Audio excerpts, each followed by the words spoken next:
Sveiki gyvi, su jumis vėl LTU Aquatics podcastas, tinklalaidė. Šiandien turim labai jauną svečią, kuriam tai iš esmės yra debiutas tokioje laidoje. Labas, Benai, kaip jautiesi? Labas, Ryti, gerai jaučiuosi. Tikrai gerai, viskas tvarkoja? Jo, labiau tavo vietą norėčiau sėdėti negu pašnekovo, bet viskas tvarkoja. Tai aš manau, kad netrukus jau sėdės ir mano vietoj, žinant tavo tą pažangą, tobulėjimą, tarkim.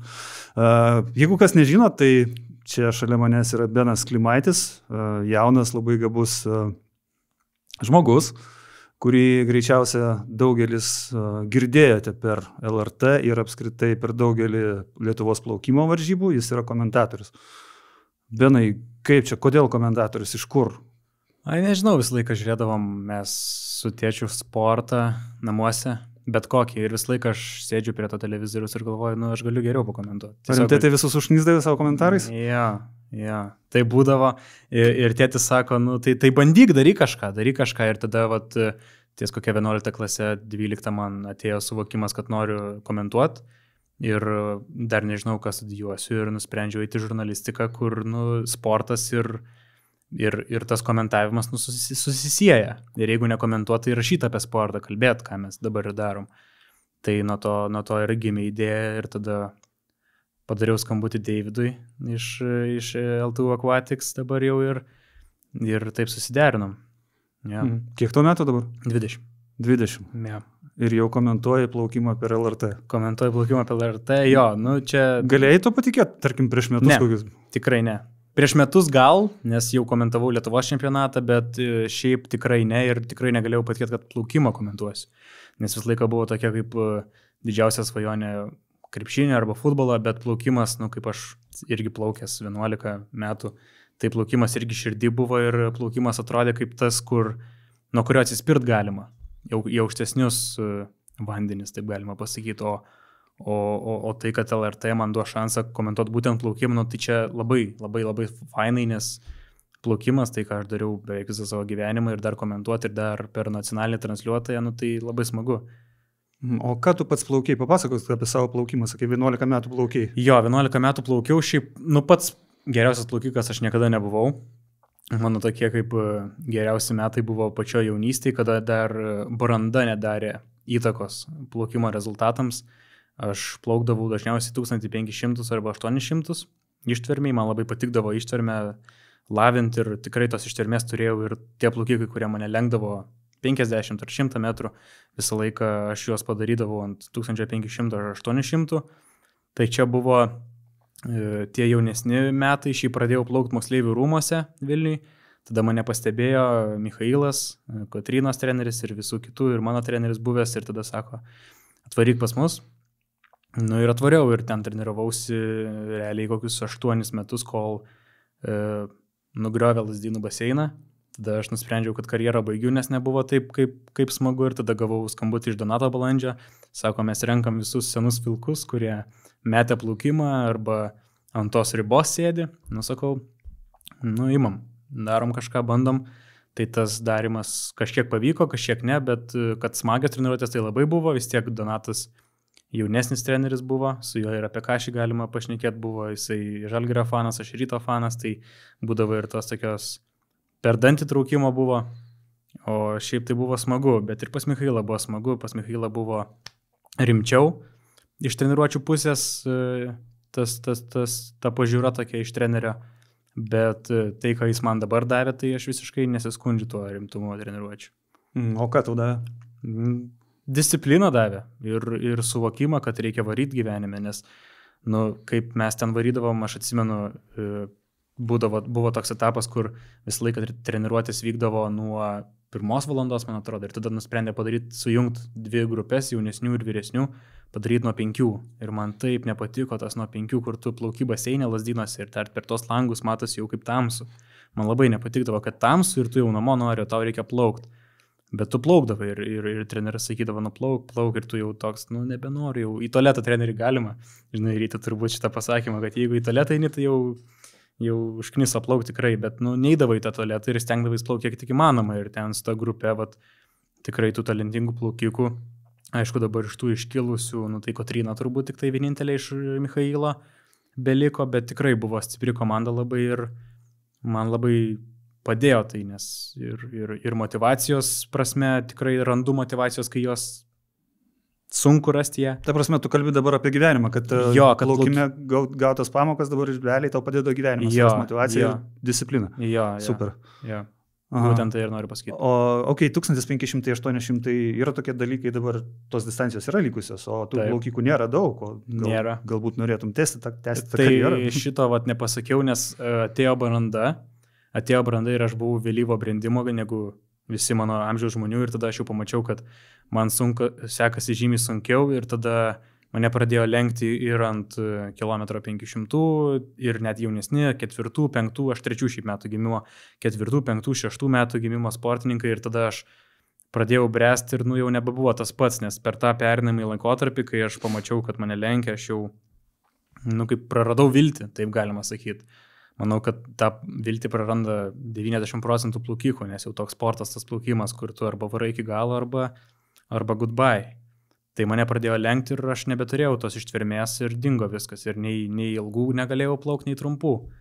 Tai taip ir baigęs mano tą karjerą. Bet kol galėjau plaukti tos maratonus, tai visą laiką laukdavau Lazdynų baseine, naujametinio plaukimo, 1500 visą laiką būdavo, arba dar amžiaus grupėse 1000 arba 800, tokias rungtis, kur padaro specialiai ne olimpinės, bet tiesiog. Bet yra dar atviras vanduo. Atviras vanduo. Nes dabar, kai aš nueinu į baseiną, aš nuplaukiu 300 metrų ir man jau blogai, man jau skauda ir norint grįžti tą formą, tai labai daug reikėtų padaryti kažko ir turbūt pas tą patį trenerį reiktų, aš pats nesugebėčiau treniruotis tikrai, bet atviras vanduo yra triatlonas, man siūlė eiti triatloną, man net Donatas į vandensvidį siūlė eiti. Sakė, visus ten aplenktum, nes ten vis tiek susirinkę tokie, kurie labiau kamuolį valdo, o neplaukia greitai. Tai bet dar skandina kojam ir taip toliau. Kojam, tai ten reikia dirbti tikrai kojam normaliai, kad ant to vandens išsilaikyti. Bet sakė, iki vandensvidį, iki triatloną dalyvavau akvatlono varžybose. Kažkada čia prieš, nežinau, gal 5 metus, šiam 9 mano numeris buvo, labai džiaugiausi. Tai dalyvavau ir ten, man atrodo, gal Lietuvos čempionatas buvo, ir buvau 3 po plaukimo, tada atėjo bėgimas ir ten iki 17 vietos po bėgimo gal likau. Tai tie sportai buvo pabandyti visi ir tiesiog nusprendžiau, kad nebereikia man to, nes žinau, koks plaukimas gali būti, koks jis žiaurus sportas, dėl to labai pagarbos daug turiu tiem, kurie iki elito prasibrovė. Tiek Danai, tiek Kotrynai, tiek Rūtai, kurie iš vis sugrįžo, tai man tai čia yra iš vis. Ir tie plaukikai, su kuriais plaukiau ir iš kitų miestų, dabar irgi yra elite, tai labai didelę pagarbą jiems turi, žinau, kiek darbo įeina. Tai. Bet tarkim, žvelgi dabar į tą patį Daną, kuris buvo Dohoje pasaulio čempionate vyriausias plaukikas, taip. 28 metai, ir jis vis dar plaukia. Ir tu kažkiek galbūt sugretinęs save su juo, ar palygini, ar sakai tas, tarkim, savo, ir aš dar galbūt galėčiau, arba norėčiau, ar būna tokie dalykai? Būna tų minčių visą laiką, bet aš sakau, sapnuoju tą plaukimą kartais ir galvoju, atsikeliu, blemba, gal reikia nueiti į baseiną, gal pradėti kažką daryti, žinai, bet ne, kažkaip dabar kiek reikalų turiu pats ir studijos, tai atrodo, kad niekaip nespėčiau pats grįžti, bet žiūrint į Daną, tai aš neįsivaizduoju, kas jo galvoje vyksta iš tikrųjų, aš nesuprantu, kaip taip įmanoma. Ir kai pažiūri į Phelpsą, jie vis tiek yra žmonės terminatoriai, aš taip vadinu juos, kurie gal ir nori sustoti, bet negali, jiems tai kaip nikotinas koksai, jie varo tol, kol gali ir rodo tą klasę. Tie visi veteranai man iš vis yra, Cristiano Ronaldo futbole ar tas pats Mesis, kuriam šiek tiek mažiau metų, bet man tai įspūdinga, krepšinis irgi, Lukauskis, kaip gali tiek metų žmogus ir taip žais krepšinį, man tai yra įspūdinga, kur jau šeimą formuoja žmogus. Ten iš vis vaikai atsiranda, tu toliau plauki ir treniruojas su tokiu pačiu atsidavimu, tai aš turiu didžiausią pagarbą Danai, man tai spūdinga. Šnekėjai daug apie treniruotės, apie sunkų darbą. Dabar esi komentatorius. Kiek treniruočių reikia komentatoriui? Iš tikrųjų nėra tiek daug, kiek galvoja žmonės iš tikrųjų. Nes man buvo toks perinamasis laikotarpis, kai aš baigiau karjerą plaukimo ir tada buvo toks kaip ir laikotarpis, kur nieko nedariau su plaukimu susijusio ir tada nusprendžiau, kad žurnalistiką studijuosiu, ateisiu komentuoti plaukimą, mane priėmė, visi jūs federacija sakė, pabandom, nes visą laiką būdavo samdomi tie komentatoriai, kurie šiaip komentuodavo. Aš esu tas, kuris iš asmeninės patirties komentuot gali ir pažįstu to žmonės. Tai pas mane buvo tas perinamas laikotarpis ir mane tada pakviečia, va, tu man parašy, ar Ramūnas rašo, skambina, sako, gal nori LRT pakomentuoti Europos čempionatą. Ir aš pažiūrėjau start listus Europos čempionatų ir aš nieko nepažįstu. Nieko, ta prasme visiškai nieko. Tik tai lietuviai, tik tai tos legendos, Sara Šiostrom dar Europos čempionatą turbūt neplaukė, Šiostrom, ten Leklova dabar pasaulio čempionatą. Tai va tuos aš prisimenu iš savo laikų, kai aš žiūrėdavau tą plaukimą, kur man patikdavo, kur dar Meškonis komentuodavo per LRT. Va ten va tuos sportininkų žinau ir tada aš pažiūrėjau. O Dieve, aš nepažįstu nieko, man reikia iš naujo, nes visas tas jaunimas atėjęs dar jaunesnis už mane. Tai polė daryti namų darbus. Jo, tai va, aš kalbu apie treniruotes. Jo, bet iš tikrųjų tai tie namų darbai labiau yra tiesiog pažiūrėti, ką plaukikas laimėjęs yra, kokie jo pasiekimai, kiek jam metų, ar jisai kylantis žvaigždė, ar jisai jau yra pikę savo karjeros ir pavardės išmokti tarti. Va, apie pavardžių tarimą, kur tu mokais jas tarti, tu Wikipediją skaitai ir tarimą klausais, ar kaip? Nu tai tiesiog aš kaip žurnalistiką studijuojantis, mes turėjom kursą tiek kirčiavimo, tiek balso lavinimo, tiek tarimo. Tai tiesiog yra ten, tarkim, elementarios taisyklės, kaip tam tikrų šalių pavardės tarėsi, kaip jas sakyti lietuviškai, kaip adaptuoti. Tai pavyzdžiui, jeigu yra graikas arba latvis, tai visą laiką galūnės nepridedi. Pavyzdžiui, jeigu ten, nežinau, Rolandas Šmitas, tai nebus Šmitsas, nes Latvių S galūnė yra ir mes S nukerpam. Tai čia tos taisyklės, tas jom ir vadovaujasi ir tas pats tarimas įvedė į Na, va, tarkim, tau būtų labai, labai naujas kažkur iššoktų, tarkim, albanų plaukikas arba iš Kosovo. Aha. Tai viskas, ką darau, tai tada ieškau YouTube'ai, kaip anglai komentatoriai taria ir jeigu įmanoma randu, kaip taria tą pavardę į tos šalies žmonės. Prasme, kažko to aš ieškau ir tada bandau. Bet šiaip sudėtinga tikrai ir tas visas pavardės sugaudyti tikrai yra sudėtinga ir būna, kad komentuoju ir Ramūnas, mano kolega LRT, išjungia mikrofoną ir sako, čia taip reikia tart arba taip. Su Kinijos sportininkais, ten iš vis kosmosas. Ten tos pavardės, tu jos parašytos Q, X raidės ir tu nežinai, kaip tiesiog jas tart, nes mes...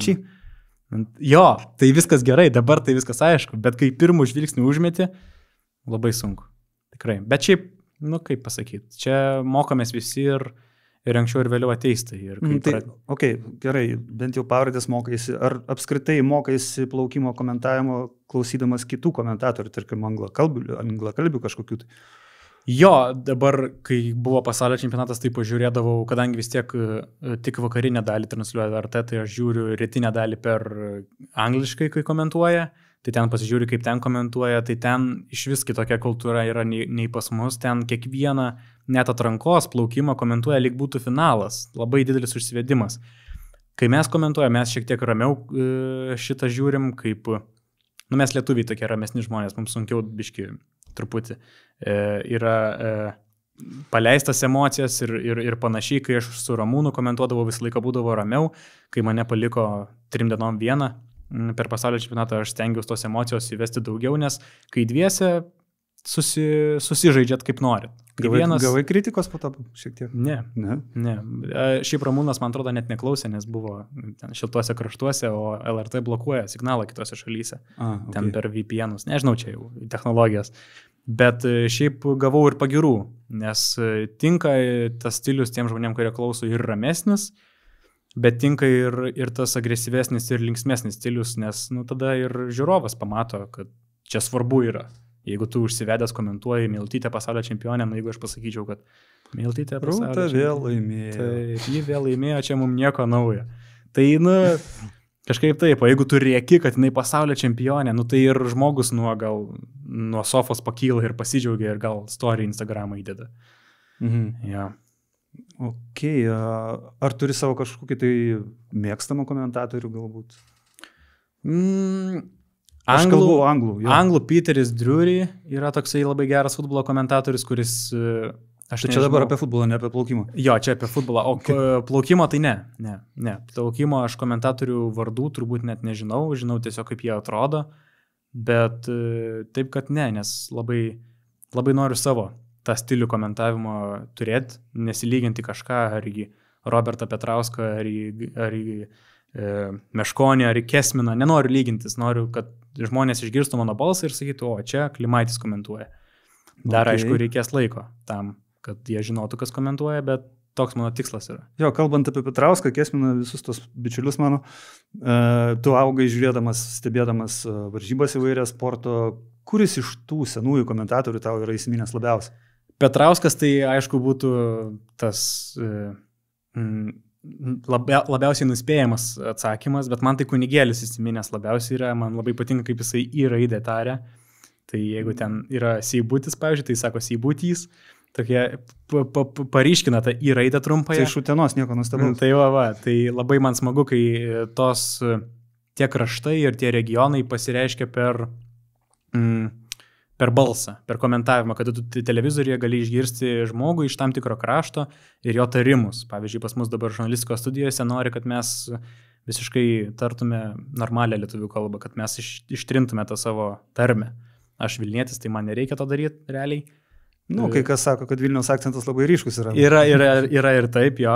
Tai ten irgi reikia padarytų detalių, bet man tai labai patinka, kai tas pasimato. Tai Kunigėlis, atsakant į klausimą, buvo tas komentatorius, kuris man labiausiai įsiminė dėl savo tarimo, o komentavimo stilius, tai aš dabar jaunesnės kartos esu, tai Rytis Vyšniauskas turbūt yra tas komentatorius, į kurį labiausiai lygiuojasi, nes ir plaukimo nekomentuoja, aišku. Jeigu komentuotų plaukimo, manęs nebūtų čia, konkurencija būtų rimta labai, bet tai, kaip jis komentuoja kitus sportus, tai man įspūdinga. Ir žmogus komentuoja ne vieną sportą, o 2-3 ir gali tam tikrų lygų pakomentuoti. Daug žino žmogus ir komentuoja labai gerai tikrai. Ar turi savo kažkokius tai mėgstamiausius, labiausiai patinkančius plaukikus, plaukikės? Be lietuvių? Be lietuvių sakiau transliacijai, kad Čadas Leklo man labai patiko, kai Michaelą Phelpsą 200 peteliškę nugalėjo. Dabar neprisiminsiu metų, bet tai tada dar pats plaukiau ir mes su plaukimo draugais tikrai aptarinėjom, kad įspūdinga. Nes atrodė Phelpsas toks kaip karalius, kurio nieks negali nukarūnuoti. Ir ateina toks jaunas bičas iš Pietų Afrikos Respublikos ir, kaip Čiaponis sako, pyst ir įveikia tą Phelpsą. Tai va ten buvo įspūdinga ir Laslo Čechas man irgi labai patiko, nes be kepurėlės plaukia, visi smagus labai be kepurėlės plaukikų ir plaukia, jie tokį išskirtinumą turi. Tai realiai dabar paminėjau peteliškę plaukikus, o Phelpsas irgi būtų tas nuspėjamas labiausiai atsakymas, bet nenoriu rinktis jo, nes 90% plaukikų turbūt Phelpsą pasakytų, kad jų mėgstamiausias plaukimas. Ryanas Lochte dar buvo geras. Labai patiko nugarą, kaip plaukdavo. Buvo tų sportininkų, kurios lygiuojas ir net užsidedi ant telefono ekrano, kad eini į baseiną, ten paskrolinį truputį telefoną ir žiūriu, o Phelpsas tau ant ekrano, reikia pavaryti šiandien. Jo, tai va tie plaukikai. O kalbant apie jaunąją kartą, ta prasme, bet kokiu atveju tu komentavai ir Europos čempionatą, ir dabar pasaulio čempionatą Dohoje. Ten buvo daug netikėtumų ir kai kurie favoritai tiesiog nublanko. Kas iš tos naujesnės kartos tau įsimena labiausiai? Gal labiausiai iš Europos čempionato šveicaras įsiminė, kur peteliškė plaukė, dabar užkrito pavardė. Tai nelabiausiai įsiminė, turbūt, jeigu pavardė užkrito. Jo, bet net nežinau, gal iš moterų įsiminė Fairweather iš Naujosios Zelandijos, nes kažkaip tai Naujai Zelandijai ten pirmi medaliai buvo istorijai pasaulio čempionate ir jinai plaukė ilgas distancijas, man patinka ilgas distancijos. Tai šitie plaukikė tikrai įsiminė. O Airis? Airis irgi geras Vifanas, jo, Vifanas geras, bet jis man netrodo kaip plaukikas, jis atrodo kaip matematikos ekspertas su tais sakinukais. Kompiuterių. Jo. Tai net kažkaip sunku, nes yra ir plaukikų, ir kitų sporto žmonių, kur pažiūri, jis nesportininkas atrodo, bet kai iššoka į vandenį ar pradeda daryti savo sportą, jisai padaro iki galo. Tai jo, Vifanas rimtas tikrai irgi bičas yra. Bet šiaip ten su Airija, ten Džonas Rudas, kiek aš girdėjau, labai rimtą darbą ten daro ir ten ir merginų, aš kiek žiūrėjau, irgi yra gerų dabar atsiradusių ir brolis tas pats Vifano, tai dar tas ten yra. Ten kaip du broliai dviniai gali taip greit plaukti, man šiaip irgi yra. Reikia Rudą paklausti. Ja. Šiaip kalbėjausi su Rudu Dohoj, pakankamai seni bičiuliai esam. Labai įdomus dalykas, kad pavyzdžiui, jisai gyvena Šiaurės Airijoje, o į darbą važinėja į Airiją. Nes Airija yra Europos Sąjungoje, taip. O Šiaurės Airija priklauso UK. Ir tenai yra visai kitokie mokesčiai ir tokie dalykai. Tai grinai iš tokių sumetimų man papasakos. Tai kiekvieną dieną Šengeno zoną reikia keisti? Ne kiekvieną dieną, bet sakė, stengiuosi bent 2 kartus per savaitę nuvažiuoti tą Airiją. Okay. Šiaip tai nice. Ten. Tai, komentatorium, bet kiek žinau, esi ir teisėjavęs plaukimo varžybom, taip? Jo, bet ten labiau toks su draugais pabuvimas buvo. Ten, kad aš siekčiau kažkokios teisėjavimo karjeros, kaip Robertas dabar teisėjavo Europos čempionate. Tai nebuvo taip niekada pas mane. Bet aišku, labai norėjau duoti startą visą laiką. Take your marks, jo įvietas. Labai pavydėdavau ten savo treneriams, kai Vilniui ten to startų duodavo, aš galvodavau, irgi galiu duoti startą gerą. Take your marks, ups, again. Jo, būna tokių, būna. Ir po to perplaukti reikia. Okay. Yeah. O beje, tu matai, čia man neseniai atsiuntė Deividas tas pats tokį pavyzdį, griežtumo teisėjų pavyzdį iš NCAA, kai bičiukas buvo diskvalifikuotas dėl to, kad besidžiaugdamas nuo šniūro nukrito į kitą takelį. Aš mačiau šitą, jo. Nu čia absurdas yra, bet taisyklės yra taisyklės. Beje, pasaulio čempionate takeliais iš vis apsikeitė. Tai Rūta vos neapsikeitė. Tai Rūta vos nepasimovė ant to pačio, bet pagal taisyklės, jeigu sportininkas pradeda vienam takelį ir užbaigia takelį tam pačiam distanciją, nesvarbu savo ar ne savo, diskvalifikuoti negali būti jisai. Tai tas pats buvo su Makarijaniu ir Armstrongu plaukikais. Ten jie nugarą plaukė 200, man atrodo. Ir jie apsikeitė ir plaukė ne savo takeliuose ir atplaukė ir mes kaip komentatoriai, man dėl šito labai gaila, mes nepastebėjom to. Atplaukė Armstrongas pirmas, o švieslentį rodo, kad Makarijanis pirmas atplaukė. Ir jis įsivaizduoja, kad atplaukė žmogus pirmas, yra užtikrintas, pažiūri švieslentį, jis trečias. Ką jis galvoja? Nežinau. Tokie bairiai neturėtų vykti pasaulio čempionate plaukimo, bet viskas gerai. Gerai, kas baigės gerai iš tikrųjų. Kiek komentuojant tą pasaulio čempionatą, didžiausias tavo kol kas komentuotas renginys buvo sporto, kiek pačiam buvo tų netikėtumų kažkokių, ir malonių, ir nemalonių? Maloniausias turbūt Kotrynos buvo. Kotrynos? Jo, Kotrynos 100 krūtinė, nes aš, kiek žinau, Kotryna visą laiką 200 plaukdavo ir čia faktas yra, kad 200 yra pagrindinė rungtis. Bet 100 labai nustebino, bet net neatrankos plaukimo, jo pats finalas, kur tu komentuoji ir tau atrodo, kad oi ne, mes neįsim į anonsą per 100 metrų krūtinę apdovanojimus, mes eisim žiūrėti apdovanojimų, nes Kotryna to eis ant bronzos pasims. Gaila taip nebuvo, ten 10 šimtųjų, bet toks dvejopas jausmas buvo tos staigmenos, nes atrodo, kad 4 vieta labai gerai pasaulį, bet iš tos pusės labai nedaug trūko iki bronzos ir Kotryna pati tą pasakė. O netikėtumas, tai turbūt irgi Rūtos 100 krūtinė, bet tas 100 krūtinė Rūtos, tai ant emocijų, kai pagauna tave, tai supranti, kad liūdna, bet kai logiškai pagalvoji, kiek pažįsti Rūtą, kiek žinai tu ją, kiek tu ją sėkiai per visą savo gyvenimą, kaip aš šiaip gėlių nešiau, net jai būdamas 9 metų, po 2012 metų olimpiados gėlių nunešiau į Lazdynų baseiną, net buvo atvažiavus. Tai ir parašą gavau, atsimenu tada, tai aš irgi toks fanas esu. To plaukimo ir tos Rūtos, o su tais 100 metrų tai buvo tokia staigmena, nes mums kaip komentatoriams labai smagu, kai lietuvių turim plaukiantį vakare, nes vakarinę dalį transliuojam ir visą laiką norim komentuoti lietuvius ir automatiškai daugiau žmonių žiūri tada, tau daugiau dėmesio, tu smagiau komentuoti tau, nes lietuvis finale yra ar pusfinale. Ir Rūta nepatenka ir tu toks nusvyra tos rankos, žinai. Bet 50 buvo labai smagu. Tai tos staigmenos labiausiai būtų su lietuviais susijusios, vis tiek labiausiai įsiekita lietuvių sportą. Aišku, užsiliuliuoti nereikia, nes daug plaukikų nebuvo šitam pasaulio čempionatui ir Titenis dabar mačiau gerai pasakė, kad nereikia užsisvajoti labai, nes tikrai tų pagrindinių sportininkų, kurie ims medalius olimpinėse žaidynėse, jų... Žiūrint, čia pas moteris galbūt daugiau, nes vyrų ten buvo pakankamai konkurencija. Taip, vyrų buvo, bet pas moteris, tai Kotryna su tokiu rezultatu, kurį padarė dabar 100 metrų krūtinė, jinai nebūtų 4 tikrai olimpinėse žaidynėse, nors tas rezultatas yra karjeros. Ką gali žinot, gal nervai ir taip toliau, kokie rezultatai negali. Gal dar geresnį padarys. Jo, iš tikrųjų ir jos plaukimas, ir varžovų plaukimas gali labai smarkiai keistis. O stebint Dano tą, tarkim, užsikirtimą 400 plaukiant, ar atsimeni savo tą komentavimą, nes aš nemačiau, nestebėjau šitą dalyką. 400, kai nepateko į pusfinalį? Jo. Tai čia atranka buvo, tai mes nekomentavom. Nekomentavote, ne? Žiūrėjai pats, ne? Žiūrėjau ir man, net nežinau, irgi buvo toks, kur, tai ne čia buvo pirma diena. Pirma čempionato diena ir tada toks, čia tikrai žmonės atėjo pasitestuoti savęs, nes prieš olimpinės žaidynės dar Europos čempionatas laukia, nereikia čia kažkokių užsikelt šitų, nežinau, lūkesčių, jo.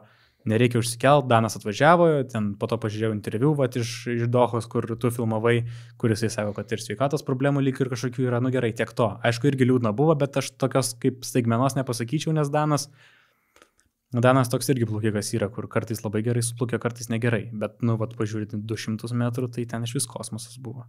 Irgi viena geriausių staigmenų buvo. O tau yra tai buvo atveju, kad, kai dar plaukdavai ten tuos 800,5 km, kad užkirzdavo raumenis tau? Nepasakyčiau iš tikrųjų. Užkirždavo raumenis man ant 100. Okay. Kad pradedi 50 labai stipriai ir tada 100, paskutiniai 50, 15 paskutiniai ten jau makaluoji tam kojam ir nebejauti visiškai, arba imi grybšnį su ranka ir nejauti, kad vandens imi kažkiek, atrodo, kad vietoj tiesiog imi tą grybšnį. Tai va tai būdavo. O ties 1500 ir 800 tai man labai patikdavo, nes kuo toliau plaukdavau distanciją, tuo daugiau malonumo jausdavau. Man tu toks atrodo iš tikrųjų atsipalaidavęs ir pasirengęs bet kam. Realiai, ar tu turėdavai starto jaudulį kažkokį? Jo, visą laiką būdavo ir man treneris sakydavo, kad jaudintis yra labai gerai. Ir šiaip, kai Michailas komentavo dar olimpinės žaidynės, atsimenu, Rio, berods buvo ne tokio Rio, sakė legendinę frazę, kad tik traktorius nesijaudina. Tai reiškia, kad visi mes jaudinamės, tik traktorius ne. Tai aš tą frazę labai gerai atsimenu ir pats ją naudojau per pasaulio čempionatą dabar komentuodamas. Jo, tas jaudulys labai rimtas buvo ir dabar jis pas mane yra, kalbant čia prieš kameras, tikrai jis yra. Tikrai nesimato. Bet jis yra, tikrai.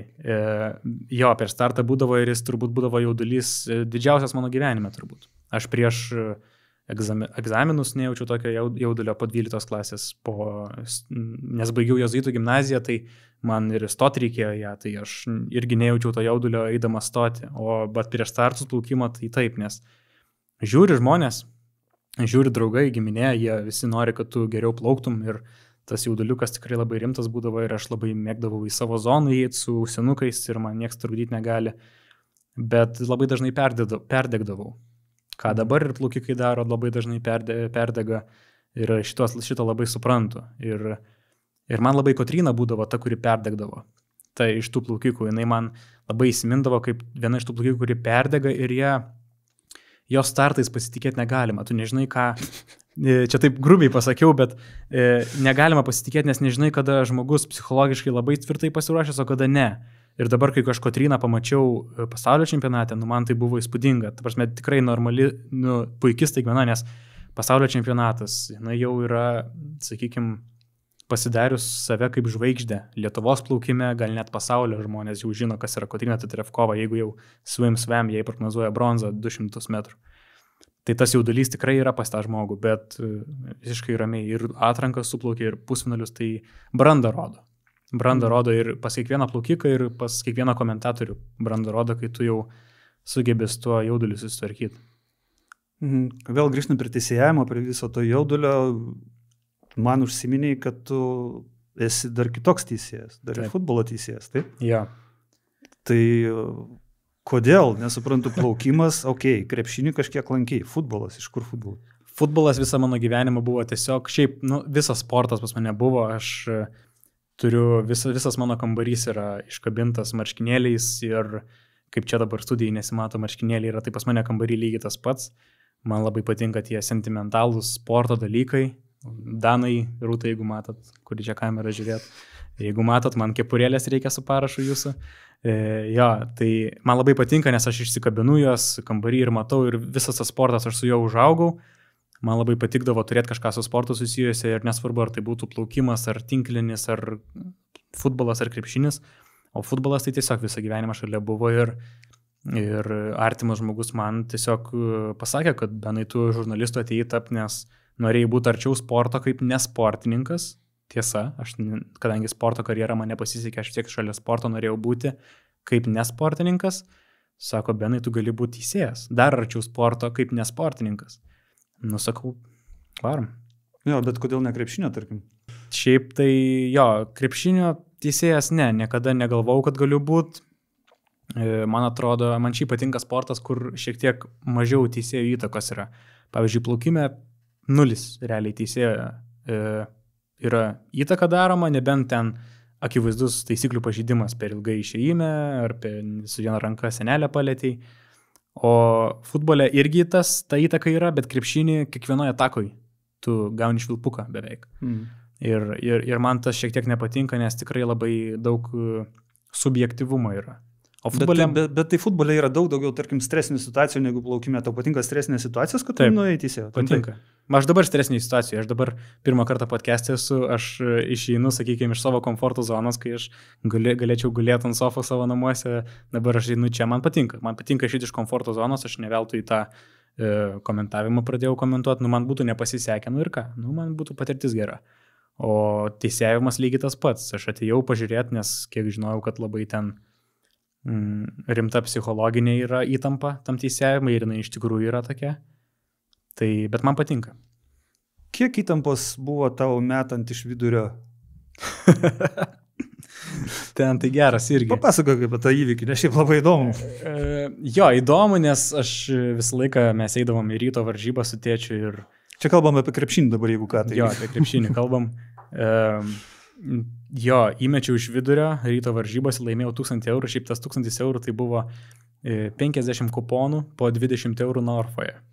Skamba ne taip gerai kaip tiesiog 1000 eurų, bet skamba vis tiek gerai, o šiaip tai eidavau į ryto varžybas ir kaip ir su komentavimu, aš tiesiog vis laik sakydavau, kad aš įmeščiau. Ir nežinau kodėl pas mane pasitikėjimas toks yra, plaukime aš tokio pasitikėjimą savim niekada neturėjau, kitose dalykuose man taip vyksta.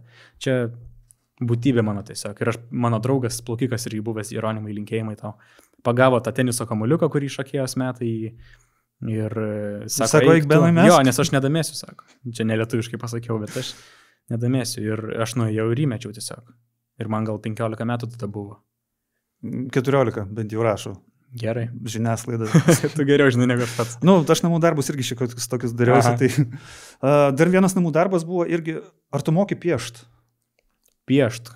Nežinau, su ko susiję, šiaip ne.